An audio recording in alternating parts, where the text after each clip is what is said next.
maisha tuweze kuendelea na mambo hayo. Mwache mwenzi wako astarehe. Wewe umemlaza macho mume wako, si ndio? Kalala kakupatia mikono yake katikati ya miguu, anaangalia bati nzuri, anahesabu misumari ambayo haipo. Maana huko kuna ceiling board, si ndio?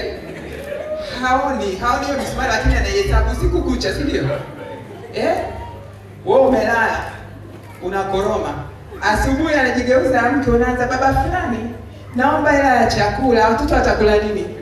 Yaani unaweza ukatoa jibu moja ambalo ukakukuta dawati la jinsia uko unalia. Anaweza kukuuliza watoto wako na nani? Au watoto gani? Au akiamua kabisa hata asijibu akaondoka zake. Lazima tujifunze kutengeneza mazingira rafiki ambayo yatatuwezesha sisi kuishi kirafiki na tuweze kulea watoto wetu katika mazingira salama. Usitegemee ndoa ina migogoro alafu mkawaza maendeleo ya watoto wenu. Usitegemee ndoa ina mgogoro mkawaza namna ambavyo mtalea watoto kwenye misingi sahihi wakaja kuwa watu wanaofaa kwenye jamii. Zaidi ya yote, mtaanza kuambukizana ugomvi kati yenu nyinyi na familia zenu. Mwanamke kila siku ni kushtaki kwao. Mume wangu hanipi chakula, mume wangu afanye hivi, mume wangu afanye hivi.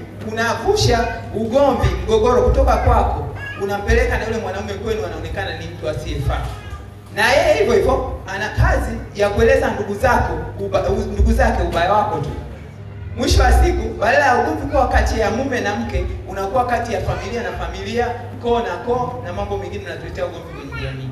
Ni kwa sababu tu hatukutaka kuvumilia, hatukutaka kujua nini tunapaswa kufanya kwenye hizi ndoa, ili mradi tu tuje tuwe wazazi wanaofaa.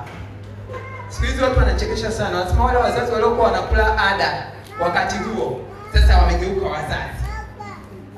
Umepata picha? Ulikuwa unaenda shuleni, si ndio? Unapewa ada, unaila, uifikishi shuleni. Sasa hivi sasa wewe mna ada, umegeuka mzazi. Kwa maana kwamba yaani wale wazazi ambao walikuwa changamoto walikuwa huko, si ndio? Na mkakosa malezi sahihi, sasa mmegeuka kuwa wazazi. Na hapo ndio kuna changamoto. Lakini wengine amekaa ndani ya ndoa kama kitega uchumi. Baba akiacha 10,000 ya kilo moja ya nyama, watoto mchana wanalishwa dagaa, 8,000 ya kikoba, 2,000 na nunua robo ya nyama ambayo mume akija ndo atapewa vile vinyama kidogo, na anaamini familia yake kutwa nzima imekula nyama.